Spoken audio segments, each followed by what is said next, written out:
Ladies and gentlemen, hello, and welcome to another edition of the Mr. Warren Hayes Show. I am Mr. Warren Hayes, and there's all sorts of music going on here. We're going to cut a couple of these. Hi, everybody. Hey, it's the Mr. Warren Hayes Show, and this is the Raw Recap Edition. We're going to be recapping a very special edition, the May 27th edition, 2019, of course, of Monday Night Raw. And why is it special? Why is it a special edition? What happened tonight that is so memorable that I feel that this needs to be underscored before we actually go forward? Nothing. Jack shit happened, and this was a bad episode of Raw. But you know what? Here's this is how I feel. This is how I have the impression that I can contribute to the community. Because as many of you know right now, at this point, I do these shows live every Monday evening, 11:30 p.m. on youtube.com/MrWarrenHayes. And we have people who come in to the chat, who come over and watch this live. And there are people who don't necessarily watch or join the chat, but in fact, join. They just lurk in the chat, but they watch live. And I feel like on nights like tonight, I go above and beyond just providing, an entertaining viewpoint on the proceedings of WWE. I feel I go a little bit beyond that. I feel like my role expands and I become somewhat of a support system. Someone who around whom we can rally and find a common anchor so that we can all like just stand next to each other and pat each other on the back, hold each other's hands, pass around some hugs, because nights like tonight makes it really, really hard to like WWE. But that's the thing, is that there are people who end up here in the chat who are looking for something, who are here, such as, of course, Kristen Ashley, the lovely Kristen Ashley of belltobells.com. You have Brian Payne, who's here, the world's most handsome mod, Blaine Mendoza. He can beat up all your mods, trust me on that. Shane Haas is here. Hawkeye Joe Anthony is here as well. Blink, blink, blink, 11. Got a whole bunch of people here tonight. Dave! Good guy Dave is here, popping in. Michael Stepney, how you doing? Darren Kirkby. Darren Kirkby, the host of the What We Watch podcast, who lives in Britain. Darren, I hope you didn't stay up to watch this god-awful episode of Raw, because you'll never want to stay up for another Raw again after this. But thank you for being here. Robert Larry's here. Whole bunch of folks. Why is my camera? My camera's having focus issues tonight. What's going on? I'm blurring out. I'm so glad everyone is here. We're gonna do our best to support each other tonight. And if you weren't able to join in on the live proceedings, well, I'm convinced actually, that you'll be able to find the same kind of support whenever you decide to watch this on youtube.com at your own leisure. And if you enjoy what you're watching, feel free to give this video a thumbs up. That stuff always helps. YouTube likes that. And maybe you're not even watching this. Maybe you're listening to this on your favorite podcast application, such as, but not limited to, Apple Podcasts, Spotify, Google Podcasts, Stitcher, Spotify. I said Spotify. Podbean, Podcoin, Himalaya, Castbox. I'm on all of those. Just search for Mr. Warren Hayes. Subscribe, like, leave a review, leave a favorites, and note whatever the podcast of application of your choice allows you to do to show some support. That stuff, man, it's always appreciated.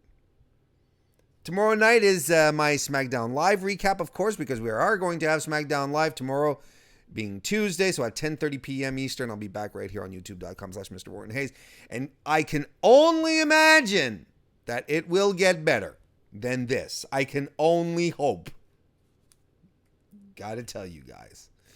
So that's something that's going to happen. Then on Wednesday, I'm going to be over on Fightful Select to do my weekly 205 Live NXT UK recap show over there. Fightful Select, of course, is the premium service to Fightful.com, which I'm sure you all are very much aware of. Not premium, but primo news website for all your wrestling, boxing, MMA stuff. And there you go. You just head on over there. You check out all that stuff. And if you want more extra content, such as from your boy Warren Hayes, such as from Sean Ross Sapp, such as from Steven Jensen, who does the Weekender Report, fantastic show every Saturday where he covers non-WWE programming, then you join Fightful Select. Starts at $5 a month. Shows a lot of support for what all the boys and girls do at Fightful. So please, feel free to jump in and do that. And that's something I do there. And another something that I do is prediction shows. And what timing! Look at that for those of you who are watching live. Look at the little graphic that appeared just right up there. Swear to God, that's a random loop. It's as if I've timed all of this, but no, this is providence, people. This is the great spirits telling me that my karma is properly aligned here. Since I'm going to start talking about my prediction shows that I will be doing Friday. Well, so much for karma.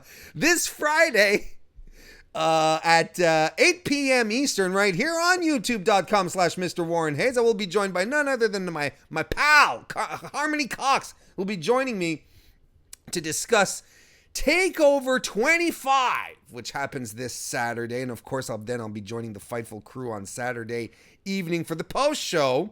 That'll be a lot of fun, but it'll also be a lot of fun to talk Takeover with Harmony. She's a lot of fun. I like her. I like having her around. I like all of you having all of you around as well. But be sure to check that out. And of course, the prediction show will be available on all podcast applications. There you have it. All right. And of course, please, folks, don't forget to also go check out belltobells.com, tip-top #1 website to get all your news and coverage and opinions on women's wrestling. And folks, listen, I got to tell you guys, there's a lot of people who say that they do women's coverage, that they talk about women's wrestling, and that they say they do. Oh yes, we do it and we believe in it, but not like we do at Bell to Bells. And I say I don't write, but I have a vested interest in the site, and of course it's run by my girl Kristen Ashley, who is more than my girl. She's a genius. She's an absolute women's wrestling website running genius. And she takes care of all the stuff, and we have such a dedicated bunch of writers, a crew of fantastic people who write there. And this weekend, one of the sole women events that happened at Starrcade this weekend, Lita had a panel on women's wrestling. Well, we had our boy Anthony Suter, who was also from Smart to Death. He was there taking notes, live tweeting from the Bell to Bells account over on Twitter, and we were literally the only people who were covering the event live, and we're going to have more notes published about that. It was a fantastic talk. So follow Bell to Bells on Twitter if you're not already. If you're not doing it already, man, you're just making my knuckles get white. Go check us out and follow the site at Bell2Bells, that BELLTOBELLES.com for more. Now, yes, I am having a juice box to refresh myself during my podcast this evening. Now, you're probably all saying, Warren, are you suddenly 4 years old? Well, let me put it to you this way. If WWE wants to treat me like a goddamn child, well, I will drink like a goddamn child.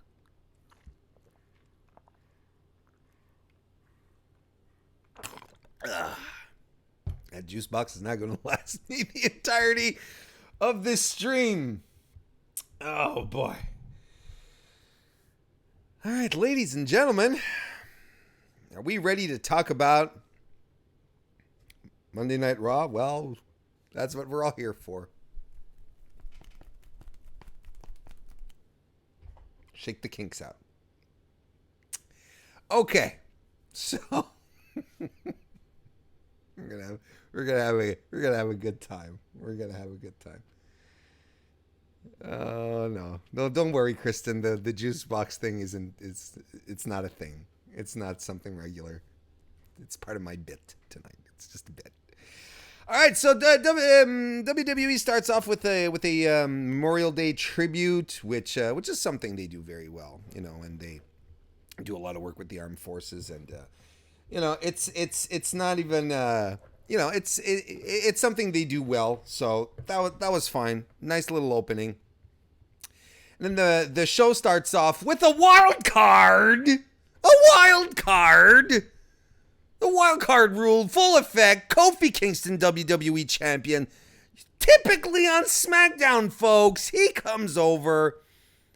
They recap the attack from last week by one Dolph Ziggler. He puts over the fact that it's Kevin Owens who injured Big E. And I like the idea that Kofi did take the time to specifically mention that it was Kevin Owens who took out Big E, because if we get a Kevin Owens Big E Langston feud, I am okay with that. That's interesting. That's fresh, and I'm not even being sarcastic here. I like that. But anyway, back to the tonight. Kofi's here he says, he got attacked by Dolph, Big E, but tonight he's here for Mr. Money in the Bank because Brock Lesnar is choosing his opponent tonight. God damn it. Kofi wants Brock to cash in on him tonight. He wants to be the belle of the ball. He wants to be the guy, the gal, the pretty lady who's going to be picked by, class president Jock Dude. That's how it works, right? Then Seth comes out and he says, he doesn't want to wait either. He doesn't want to wait who's Brock going to cash in on. So him coming out, he calls Brock out and Brock comes out. Now y'all remember last week, right? When Brock came out and he was holding the briefcase on his shoulder and he was holding it as a beatbox, and then there were memes all week, right? There were memes of people syncing up music to go along with the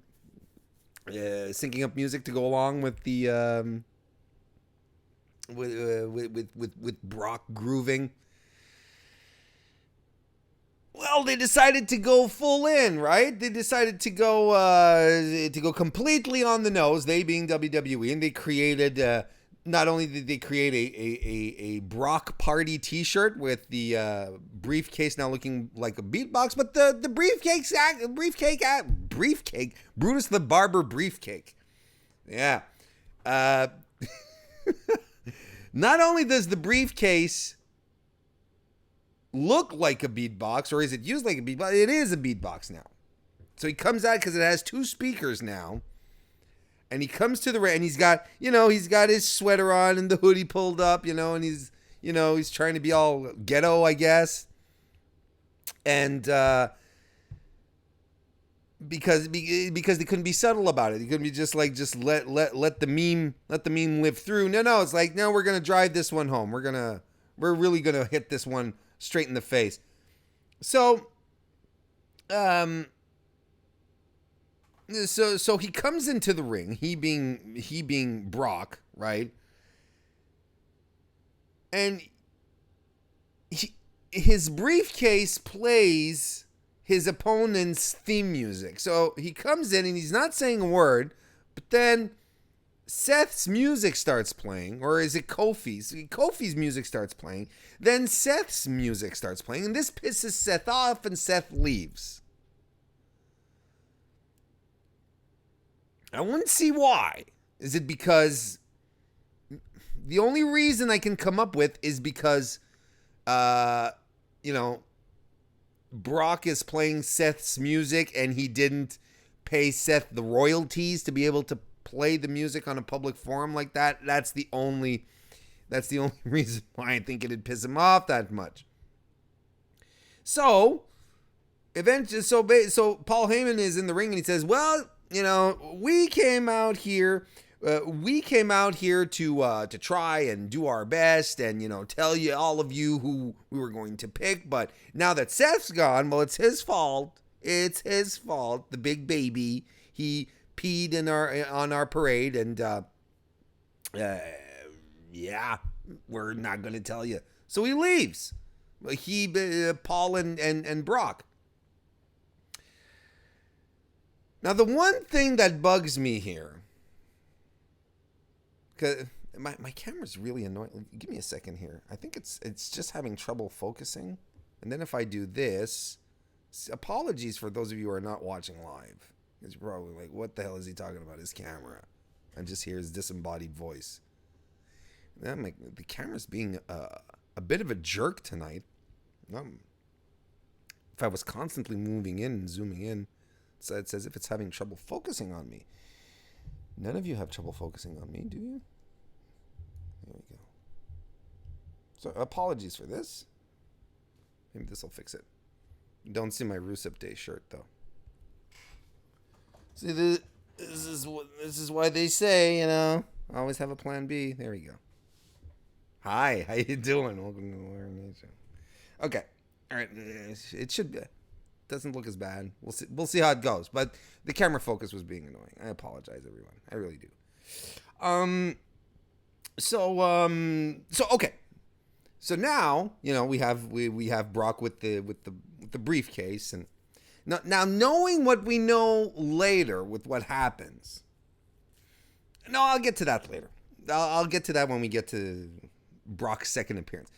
So basically, essentially, Brock and Paul leave, and then Kofi gets attacked by Wildcard Dolph Ziggler,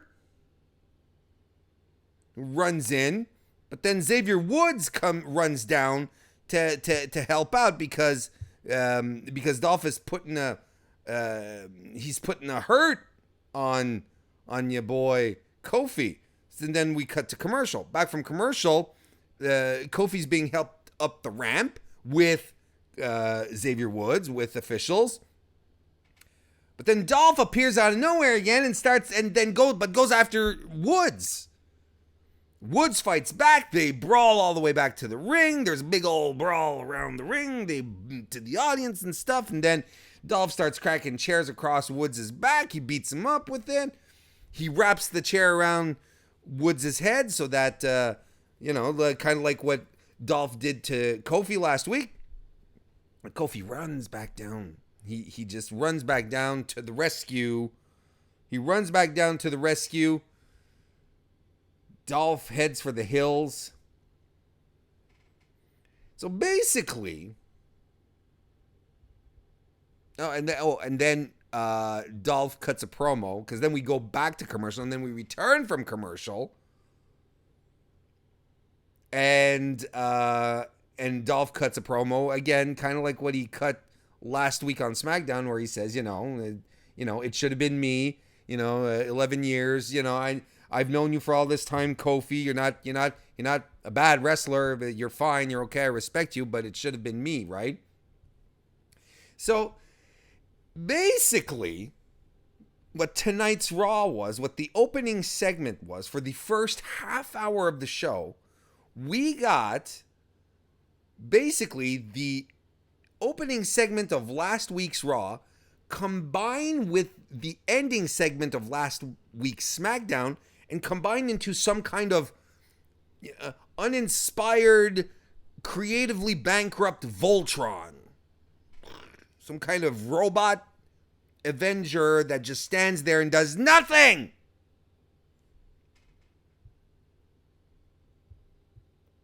I hated this segment so much. I really, really did. Because it's... You remember, folks, when I tell you sometimes about how WWE perceives storytelling? Because usually when you story tell something, you go from point A to point B to point C to point... But when WWE decides that it's storytelling, most of the time it's going to be, all right, well, we're going from point A, then to point A, then to point A, then to point B. Then we might come back to point A, maybe back to point B. This is point A to point B to point A. From last week to this week, nothing progressed. Nothing advanced. It will advance later on. But why didn't it just advance from the start of the show? I'm getting ahead of myself. But this was exactly what it was right here. This was a perfect example of where you think there's advancement, that there's storyline advancement, there's character advancement in some kind of shape or form, but there isn't. It's a stationary bicycle, is what it is. I don't understand, and it's frustrating. Plus, the Brock boombox thing was funny last week. The fact that they tricked out the briefcase this week was cute for 10 seconds, but then hitting the ring, changing the music, and the length that it took to get through that entire segment, it was too much, and it just became extremely cringy. Did not care for it. Right, chat? Oh goodness, okay. Chat is talking about other stuff. Of course. I love you guys. Anyway, so this was an uninspired and very frustrating way to start off the show. Then we have a block party from the Usos. Gee Willikers. Doesn't that kind of sound familiar? There's a block party happening. There's barbecue. There's Lucha House Party that are there. EC3 is there and he looks miserable. Drake Maverick is there passing out flyers looking for R-Truth. But the Revival aren't invited. This is our takeaway is. Okay, now let's keep moving on through our number one here. Shane McMahon is backstage and he's making his way to the ring. He accosts his acolyte, not an acolyte, not his acolyte, his toady. Come on, camera. What's wrong with you tonight? Yes.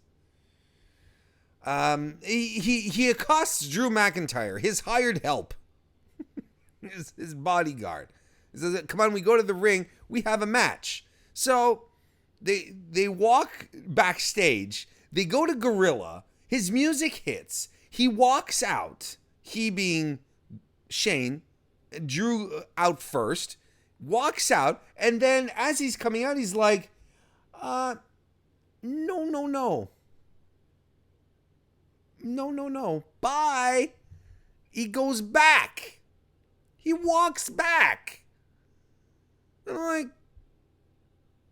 what? And then we cut to commercial. I'm like, okay, so he's not going to have a match, but no, he does have a match because when we come back from commercial, he's in the ring.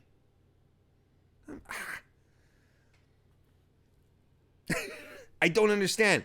Now he starts cutting a promo on the McMahons and the Samoans. He starts talking about the Samoan lineage, talking about the Wild Samoans, Sika and Afa, underscoring the fact that Sika is Roman Reigns' dad. And I honestly don't know how many wrestlers. I don't know how many wrestlers, not wrestlers, but wrestling fans, WWE fans out there actually know who the Wild Samoans are, but I'm not here to judge, not for that anyway. And he says he's going to fight someone from that long legacy, and then it turns out it's Lance Anoa'i, who has been wrestling for just under a decade, and apparently he's had tryouts with WWE. Figure at this point, if it's if it's not in the cards, buddy, it's not going to happen. You know, if you're from the Samoan lineage and you've been wrestling for the better part of 9 years or so, and you haven't made it to WWE yet, you know, and you're related to Roman, you're related to The Rock, the Usos, Yokozuna, and so on. Well, just saying. Anyway, this is basically nothing because Drew smacks him against the steps to the outside, then tosses him into Shane, who throws some of those wicked fast Shane McMahon punches. A flurry of punches. I don't know. Honestly, at some point, the whole thing just jumbled. It all jumbled in my mind together. I think I was trying to block it out because I couldn't believe that I was actually looking at Shane McMahon wrestling, you know, in the first half hour. After the first half hour had passed and there was literally no wrestling, that there was nothing, you know, no in-ring action, and this was the first taste of it that we were going to get. And then he puts Lance in you know, a submission, and he taps, and then after the match, he puts him in a submission again, and he gets him to tap again, and he talks trash to him. Then Roman comes out to save the day. Now, I don't want to throw too much shade towards Roman's way here. Okay? I like Roman Reigns. I think he's a good guy. But what kind of cousin is he? Because Lance Anoa'i is related to him. He's his cousin. They said it. What kind of cousin lets his cousin get beat down by two guys who are beating him down because of him? Look, they're beating Lance down because they want to prove a point to Roman. Why is Roman letting Lance get beaten down? Why is Roman letting Lance get put into another submission and get trash talked? Roman came out when Shane McMahon started talking trash about Roman. Roman, what kind of example is that? You know, or unless there's some family issues that are being sorted out here, which is entirely possible as well. You never know. You never know what's going on with families. Folks, I'm going to ask you to give me a quick second here because my camera is ridiculous. It's really bad, isn't it, tonight?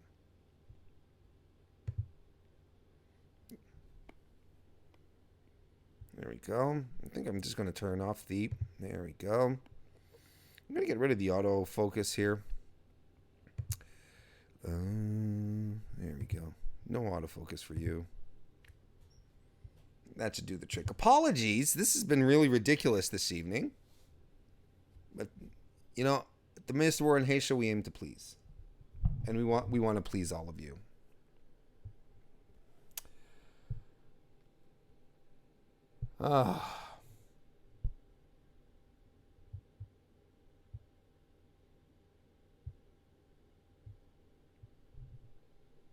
Babaruski in the chat, by the way. Hello, Babaruski. Good to see you. It says there's no whiteboard in the back. There's never been a whiteboard. There's no whiteboard in the back, so there's no focus. But, you know, that's the thing, is that there's never been a whiteboard in the background, Babaruski. There's only been a Warren board. It's not a whiteboard. It's a Warren board. Mother always said branding is important. So we were treated to basically just a bunch of very trash segments tonight. And the trashiness and incomprehensible situations continued when Brock Lesnar came back out with Paul Heyman, okay? We're not done yet. It's not something that makes sense. Carlos, welcome to the chat. How you doing? Here's the this blew my mind here. Brock comes back out with Heyman, and now he has the contract. There's a referee in the ring, and he says, they're basically saying, we're going to announce now. We're ready now. We're going to do it now. We're going to announce who we're going to cash in on and when. And I'm like, why? Why are we doing this here? Why wasn't this just settled in the first segment? Why was this here? Because of the Dolph thing? We didn't need the Dolph attack again. We didn't. We didn't need Kofi back on Raw. The fucking wild card rule. Not because I don't like Kofi. I just hate the wild card rule. So Paul has the contract and he starts to read it and he's about to announce. Then Seth Rollins interrupts and I'm like, no, stop. Just let this be done. Can we please just move on? Can we have people pretend fight each other? I just watched Shane McMahon beat up a guy who's not WWE ready. That's not wrestling. That's not what I tuned in for. We're easily 45 minutes into this, even close to the hour here. No. But the segment just did have some saving graces, though, if we're going to be completely frank.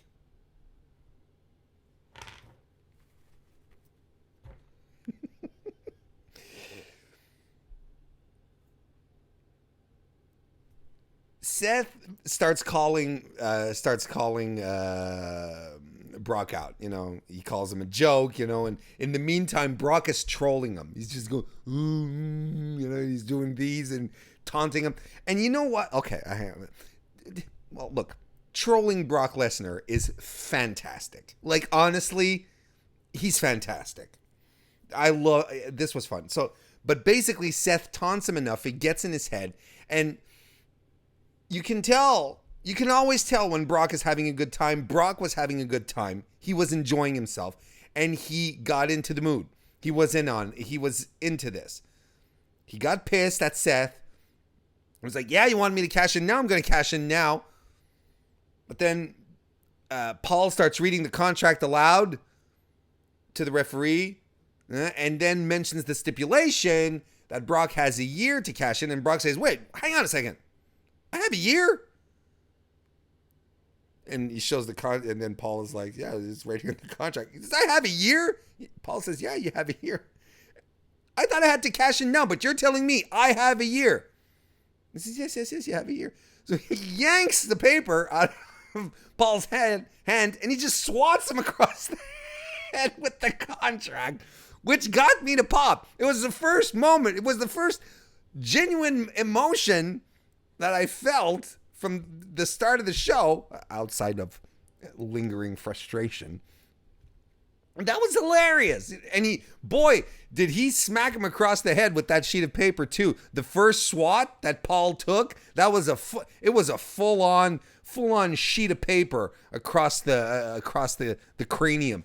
At this point, I think, you know, Brock Lesnar, I'd want him to change his finishing maneuver from the F5 to the A4. That'd be fantastic.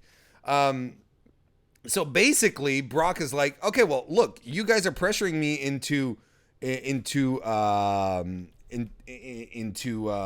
cashing in. I don't have a reason to cash in. And he's got this shit-eating grin on his face, and he just walks away. And this is honestly the best call. This is absolutely the best call to have Brock keep the briefcase. An ominous trolling Brock Lesnar. And look there, right here, the graphic, right there. I'm sure Paul got a paper cut doing that. Look at it. Walk.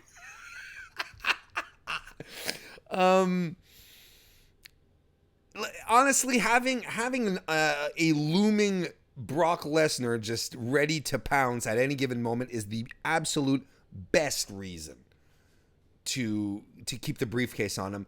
I am so glad, so glad that they didn't do we'll cash in at this specific date on this specific person. This is going to be so much more interesting. And say, I got a year. It's going to be the best use of Brock Lesnar. It really is. It really, really is. Brock Lesnar's Universal Champ? Boring. Brock Lesnar as Mr. Money in the Bank? Are you kidding? Yeah, this is going to be good. And this is the best way for them to also, they being WWE, to make the most of his limited engagements, right? Like he works an extremely light schedule. Don't have to put a title on him. Just has to pop up once in a while just to spread some paranoia, get the fans riled up. Oh, I think it's such a good idea. This is actually really, really the best possible outcome. But let's see. Oh, hey, Chad is actually talking about wrestling. Go figure. Kristen says if WWE had any balls at all, they would have had R-Truth break in the Money in the Bank match and win, but with only the help of Carmella. Joe says that whole Brock Heyman exchange was comedy gold. They do have great chemistry together, that's for sure. Blink Blink Blink says hopefully Brock disappears for a couple of months now that he's realized that he has a year to cash in his briefcase. Dave says I respectfully disagree. For it to be completely over, they would have everyone have matches with everyone else. The wildcard rule is only a few at a time. It's the beginning of the end, not the end. I feel that was part of another discussion. I'm sorry. I don't quite understand. Jay King, how you doing? Just saw you here in the chat. So yeah, there we go. So that was really, look, here's the thing though. Forgot to mention one thing just before we move on. Here's something that I'm worried about. It's a bit of a concern that I have. If we're going to have Brock Lesnar walk around with the Money in the Bank briefcase for the better part of a year, which I'm okay with, and his briefcase is good, and he's going to walk around and he's going to do the Ghetto Blaster gimmick, the boombox gimmick, that's fine. All right, you do that. But please, please, please, please don't let him be wrestler theme song DJ anymore. That shit is lame. It's cringe. Please, WWE, don't do that. Don't do it. Okay? Just don't.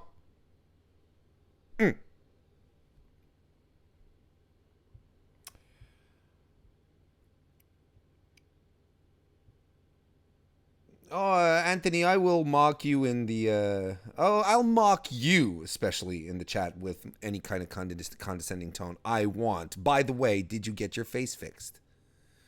Brock, you were in Las Vegas, I'm pretty sure you could have figured something out. Anyway, at the end of this segment, we have R-Truth, who hits the ring with Carmella and the crew of C-Team wrestlers following behind them as they run right back out.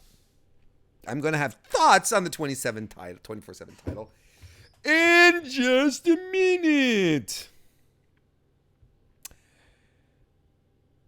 Quick backstage interview with AJ Styles, who says that he's injured. He won't be able to compete in the fatal 4-way elimination match tonight. But just as he's talking about his condition and, his back problems and stuff and whatnot, Baron Corbin blindsides him. So that's going to be a thing. Next, we have the only women's match of the evening. The only women's presence on WWE Raw tonight. Becky Lynch and Nikki Cross in a tag team match against the WWE women's tag team champions, the Iconics. So, 1 hour and 15 minutes into the show, we get our first actual wrestling match. Because no, Shane versus Lance Anoa'i was not an actual match. It was garbage. Okay? It was a squash match. It was designed to be that. This is 1 hour and 15 minutes, 2 Brock segments into this. Let's get to it. Let's talk about some wrestling. Guys, let's go right ahead. Let's go right ahead. I want you guys to start telling me what you thought about this match. Nikki Cross starts off and she works with the Iconics to start. There's some Nikki Cross chants really early on, which always makes my heart sing. Peyton breaks out of a waist lock. She brings her down with an armbar, but Nikki rolls her up for a 2. Nikki then drags Billie Kay down into a side headlock. Nikki Cross, and there's a lot of grappling happening, a lot of back and forth between the women, and the audience wasn't really into this, and I thought that they were having a good little moment, a good little grappling segment here. The Iconics wrestled a lot more. They did a lot more wrestling in this wrestling match than they have in quite a few weeks now, and I was happy to see it because it's good that they get to stretch their legs and they're not always considered a comedy act or just talkers. It's good that they actually got to do something. They had a rather long extended section here with Nikki Cross, which I really liked, but the audience wasn't into it, and I can't blame the audience. How would you have been into this with everything that happened within the first hour 15 minutes previous, which was complete shit? There's nothing to sustain your excitement, nothing to ignite. The women did their best here. They actually told great story throughout this match, but this is not the type of match that they needed at this point. They would have needed something much more dynamic and explosive rather than Nikki and the Iconics getting their hands dirty and giving us a ground game, which was good.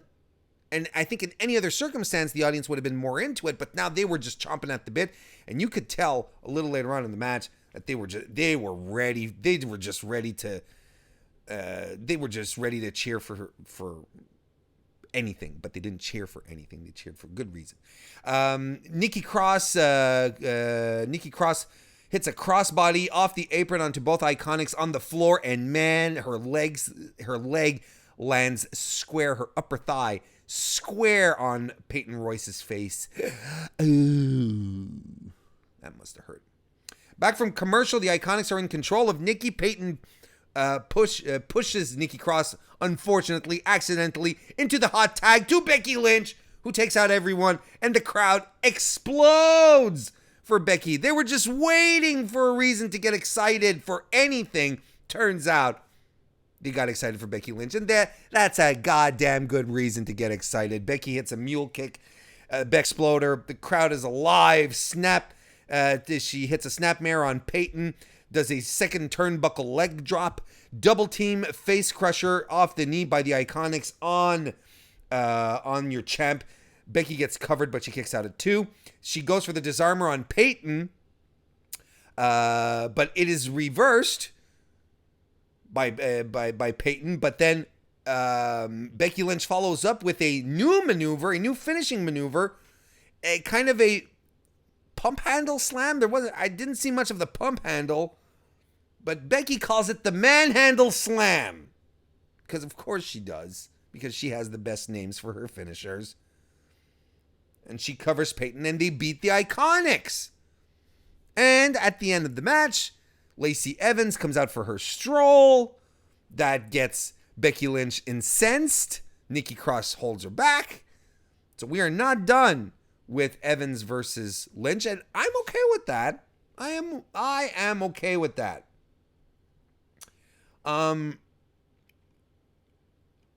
So okay. Let's unpack just a couple of things here. First and foremost, Becky Lynch, new finisher, a little more out of nowhere, a little more explosive, maybe something. That's it. Just the fact that Peyton rolled out of the disarmor showed to me that this was something that they wanted to establish. Just give Becky something that she can just knock a bitch out. Excuse me, knock a person out. You know what I mean. Oh boy, that she can just take someone out without having to maneuver around for a submission hold. So that's good. When have the Iconics won a match since becoming tag champions? This is ridiculous. This is absolutely 100% ridiculous. And I like the Iconics, and I like what they do. I like what they do as a heel tandem. But here, no. At some point, if you really do care about these tag titles, they have to register some wins. You can't have your champions not winning. So, oh, come on, chat. Come on. Like Warren said, a swear, as if I never swear. I just thought the context of for using bitch was a little out of context, and I apologize. Didn't care for it much.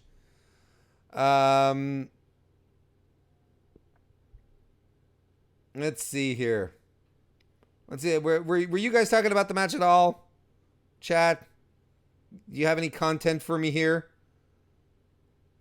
Blaine says, I actually like the women's match. Poor Iconics, though. I agree. I thought this match was fine. Fightbot, how you doing? Welcome to the for the chat, sir or lady, because it's hard to tell. Yeah,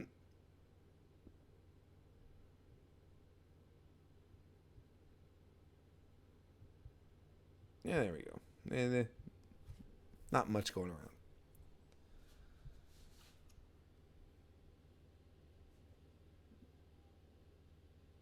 Hawkeye says the Iconics have lost more than the Milwaukee Bucks. I guess that's a basketball reference. All I hear about is the Toronto Raptors these days up here in Canada. That's what everyone's freaking out about.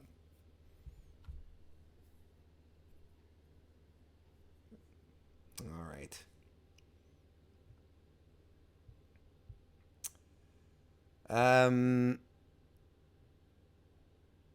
So we're back to the Block Party Revival. The Block Party and the Revival are there. The audio is terrible in this segment. The Revival are there. Why are they there? The Usos don't understand. You guys are not invited, but we got invited. That's what the Revivals say. And it's Naomi who's stirring the pot by inviting the Usos' nemesis to their party. And Naomi says, no, I invited them. I invited them because you guys have to squash this beef. For some reason, Naomi has some incentive for the Revival and the Usos to be friends. We don't, as television viewers of professional wrestling, we do not want the Revival and the Usos to be friends. We want them to beat the shit out of each other. That's what we do. I hope everyone gets really excited in the chat now because I said shit, all right?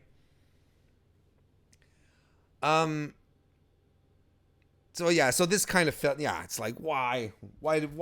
No, there's no compelling reason to do this. Anywho.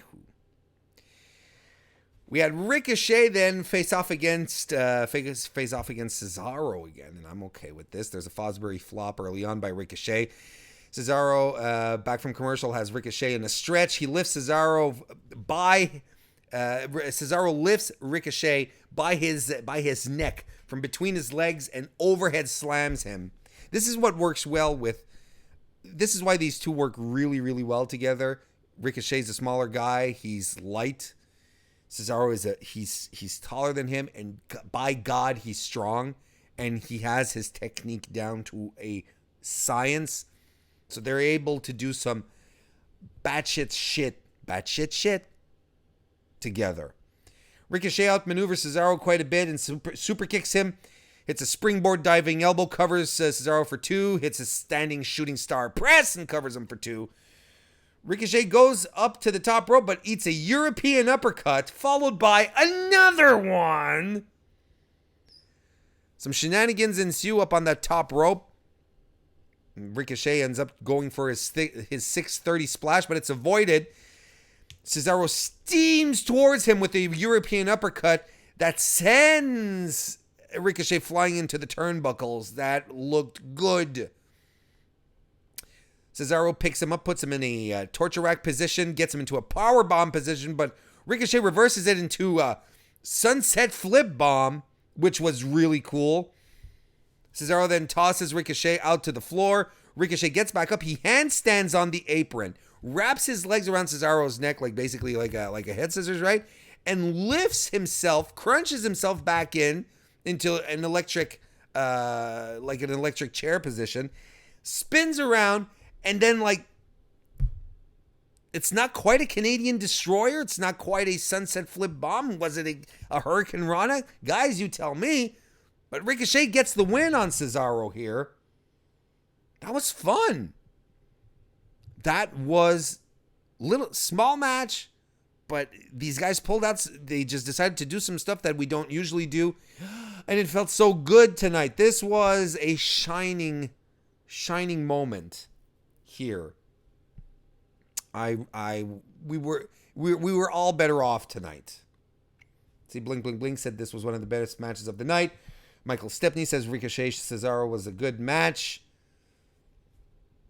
Blaine says I want them to beat the shit out of each other in the ring and out. You want them to fight in the locker room, Blaine? That's not very sportsmanlike. But Michael Stepney does point out, and he's right, this is 50-50 booking. Yep, that is true. Joe Anthony says Cesaro looked like his head took a nasty landing off that finish. I think he took it okay. I think it was fine.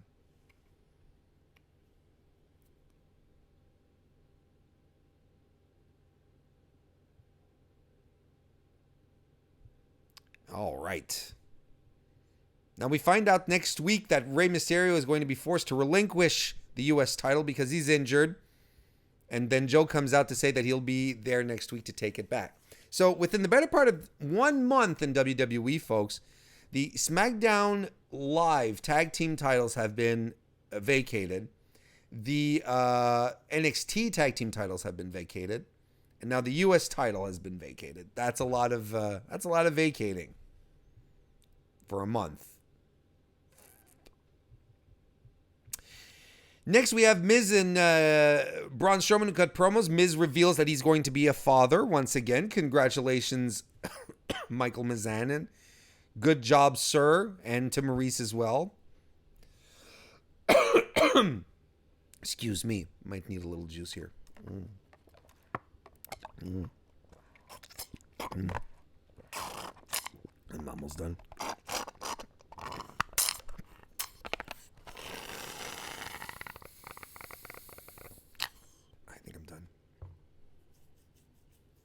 So we have a fatal four-way elimination match. Braun Strowman, The Miz, Baron Corbin, and Robert Lashley all fighting here. And the winner becomes the number one contender to the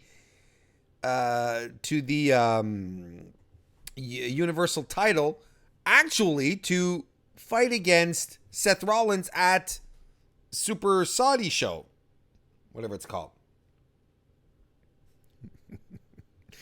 Fightball says, "Yeah, Warren's juicing." Yes, in my own special cowardly way. Excuse me for a second here. Okay. All right. So, fatal four-way elimination match. The heels gang up on Strowman to begin with, and Miz is like, "What about me?" But we're not dealing with cowardly heel Miz anymore. No, he goes right after Bobby Lashley. And The Miz and Baron Corbin are tossed over the ropes to the floor. So that leaves us with Strowman and Bobby Lashley, who will be fighting at the Sands of Saudi, with Saudi Arabia's Super Show of Arabia.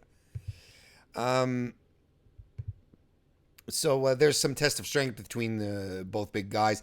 Lashley leapfrogs, but gets caught in a choke slam. Corbin then blindsides Braun, and Lash and Corbin double team Braun. They post him, and the heels work together for most of the match. regardless. Miz goes after both guys, though. Hits his falling neck breaker on Baron Corbin. Then he has both guys on their knees, and he goes for the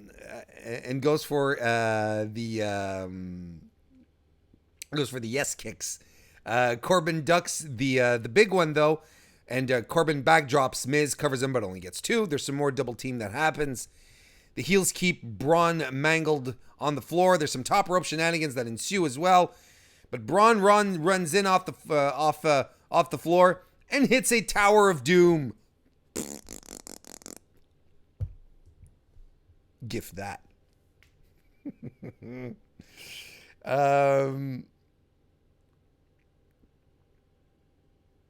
Where's it? Okay, there we go. Braun goes for the run around the ring thing, but Lashley plants him into the barricade, and the heels go after Miz. They double team suplex Braun on the ramp to make sure that he's nice and dead. Back in the ring, Lashley hits his stalling vertical suplex on the Miz. Miz starts to fire back with some yes kicks, corner knees. He does it twice, then gets the running lariat at the end. But Corbin comes in and hits a deep 6, and he covers Miz for 2. Strowman then comes in and starts hitting the running clotheslines corner to corner on the heels, who roll out of the ring. Then Corbin goes out, shoulder blocks Corbin and Lashley down, goes back for Lashley, who jumps up on the apron. This was pretty nice. He runs after Bob Lashley, jumps up on the apron, and Lashley dives off he basically dodging Strowman. Great timing. Dives off with the clothesline on the big Braun guy. So that was cool. Braun lariats Lashley over the barricade, and they brawl into the audience. Then suddenly we're back in the ring, and Miz he's unconscious. He's not doing well. So he rolls Corbin up. They roll each other up for a couple of times here. But this all comes to an end when Baron Corbin hits the end of days on Miz and wins. Now, this was a fatal 4-way elimination match. Now, elimination usually means that you're supposed to, when you pin a guy, and that guy's eliminated until there's only one left, right? I read, someone told me commentary said that Lashley and Braun had themselves counted out of the match. There's no countouts. There's no disqualifications in a fatal 4-way. So this doesn't make sense. But the one thing that does make sense here, and I'm going to wrap up my commentary about this is how I'm going to deal with me coping, or at least my commentary regarding Baron Corbin, right? This is my commentary regarding Baron Corbin becoming the number 1 contender for the Universal title and fighting Seth Rollins at the Saudi Arabia Super Show. Here's my full-on commentary here.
Next, we went back to the block party, where suddenly R-Truth arrives, with the he is the current 24/7 title holder, and he basically he gets rolled up by Kalisto, then he gets rolled up by Carl Anderson, and then everyone starts fighting and everyone starts running after him, and he flees. So here's the thing. He last week, I said, it was a good start that they had for the 24/7 title, and as long as it's not a schmoz, everything will be fine. Well, they're already treating it as a schmoz, isn't it? Aren't they? This 24/7 title tonight, not good. Not good. Not good. Next, though, we can talk about something good if you want. We can talk about tonight's edition of the Firefly Funhouse, where Bray has a paper plate rendition of his spooky mask that he debuted 2 weeks ago now, because there wasn't really a Firefly Funhouse last week. And he asks us, "Did you enjoy the secret that I showed you? I like to call him the Fiend." Ooh. People say and do horrible things, and sometimes I find it hard to be brave, especially when I'm all alone. Oh, no more Wyatt family, see? But when I put the mask on, I can be anything I want to be. He puts the paper plate mask back over. Abigail calls him a sicko. He says he's not a sicko. And she says, "What are you, a doctor now?"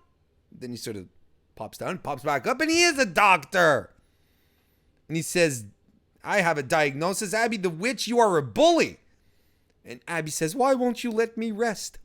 He says, "Never. I'll never let you rest." And she says, "I don't want to be stuck in this limbo." Then Bray said, "Did someone say limbo?"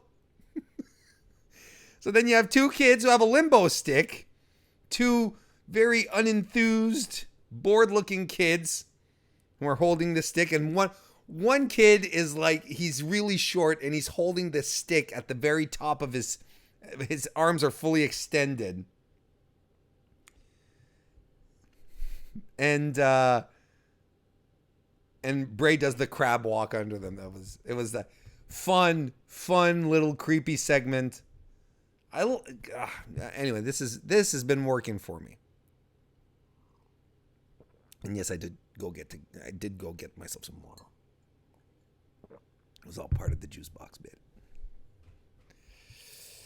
Next, we had the electric chair segment, because historically speaking, audience member questions have always worked so well. Why not bring it back, right? It's been fantastic.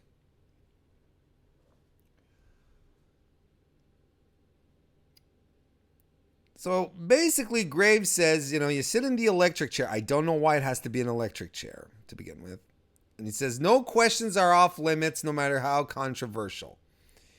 So there's actually, they have like Charlie Caruso and Ms. Braxton and the new girl. They're in the audience. They've already pre-screened questions.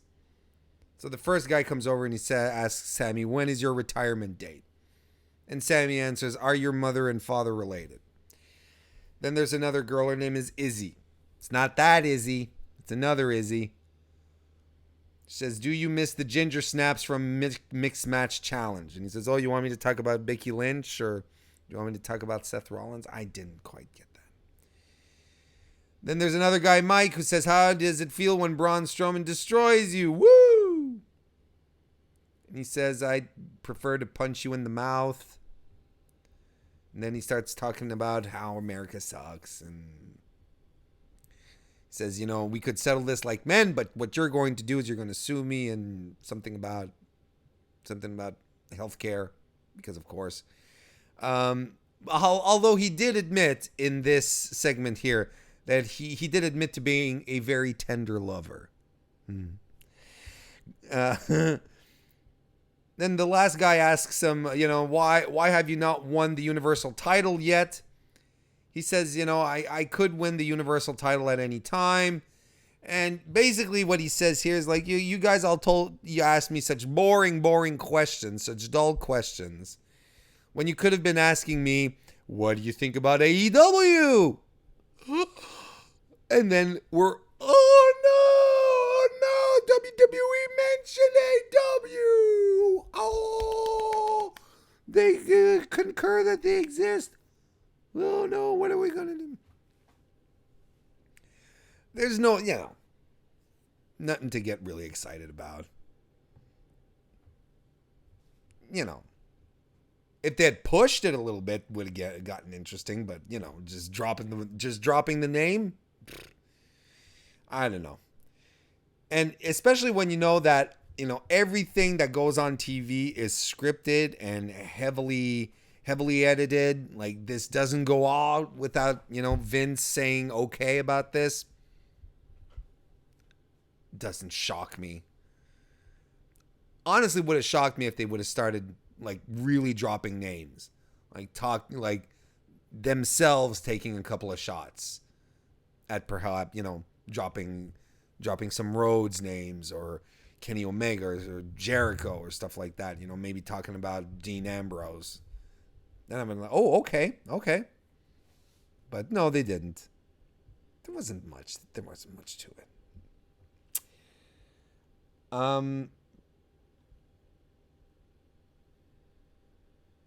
Then, so basically, but then, since Sammy was talking about that he could have the Universal title at any time, well, Seth Rollins comes out to get him to put his money where his mouth is and challenge him to a match.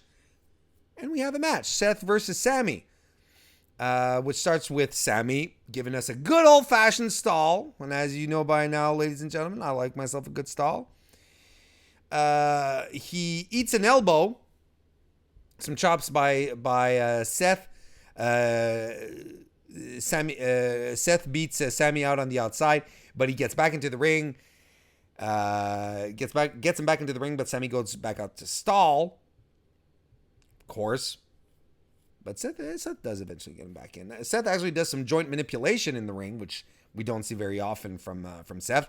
There's some multiple kicks to Seth's face that follow. There's running clothesline. Anyway, look, all of this happens. All of this goes on.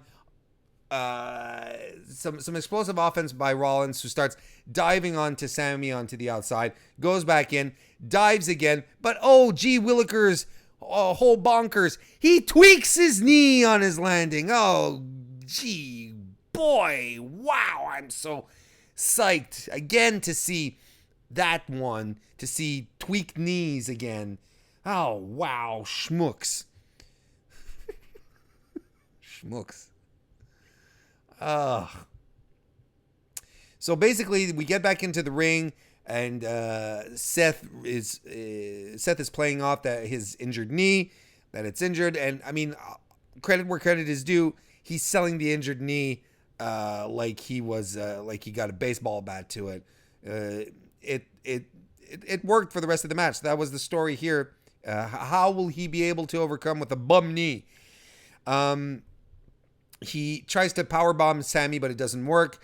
Has him up in a powerbomb position, so that doesn't work. But we did get to see Sammy's crack, though. Sammy hits a DDT, but Seth hits a kick. He struggles up to his feet, he goes for the stomp, but he lands badly. And Sammy then goes for the figure four leg lock, which Seth reverses out of, hits an enziguri, goes for the ripcord knee, but it's reversed into a blue thunder bomb. Sammy covers, but only gets two. When was the last time Sami Zayn won a match with the Blue Thunder Bomb? Sammy sets him up on the top rope. There's some shenanigans that follow. Sammy ends up flat on his back, eats a frog splash, is about to eat a frog splash, but Sammy lifts his knees, and then he covers Seth for two. They trade some strikes. Sammy goes back after the bad leg. He goes after the bad leg, eats some offense. from Seth. He rolls outside, crawls back in, and then eats the stomp, and then eats another stomp, and that's that. Sami Zayn versus Seth Rollins. You know, in another world, another timeline, Sami Zayn and Seth Rollins are tearing up a WrestleMania main event. And you know I'm right.